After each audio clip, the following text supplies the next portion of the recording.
a lot of things that the city has. Continuing coverage tonight on our report on Nashville's urban versus general services property tax debate.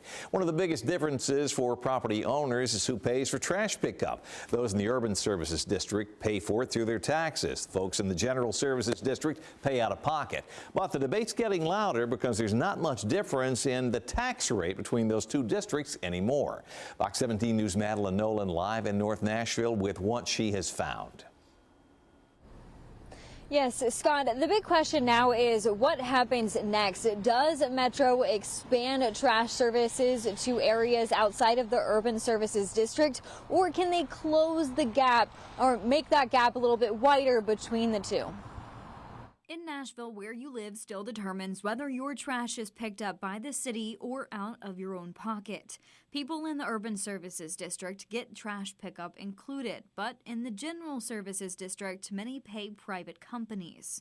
We are less than 13 miles from city, and we do not get trash. According to Metro, that can cost around $60 to $90 every 3 months, depending on the private company, and that's on top of property taxes. And that's where the concern comes in. USD, you have the trash pickup included. The GSD, you do not. And in my area, we don't have anyone that gets the trash picked up by Metro. Yet we're almost paying the same amount of money. I don't really see how that works. For years, that difference matched a big gap in taxes, but after last year's study, Metro cut that gap from more than 30 cents to just about 3. Which is the priority, lowering taxes or expanding services at this point?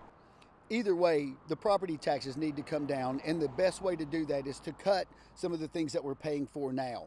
We also looked into what it would take to expand trash service countywide. Right now, Metro picks up trash for more than 140,000 households and spends tens of millions of dollars a year on solid waste. Metro leaders say expanding that service would mean more trucks, more workers, and covering less dense areas, which cost more per house. But I don't believe Metro can do this cheaper. So that leaves Metro with a choice: raise taxes more, cut spending, or keep the system as it is, with some questioning whether it's fair. I would just like to see that they're even making an effort.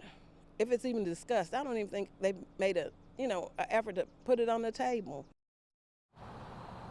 Now, given that many of these council members have split districts, well, Eastlake says those who are just in the GSD areas may not have enough pool to see any real change. Reporting live here in North Nashville, I'm Madeline Nolan, Fox 17 News, your Code Red station.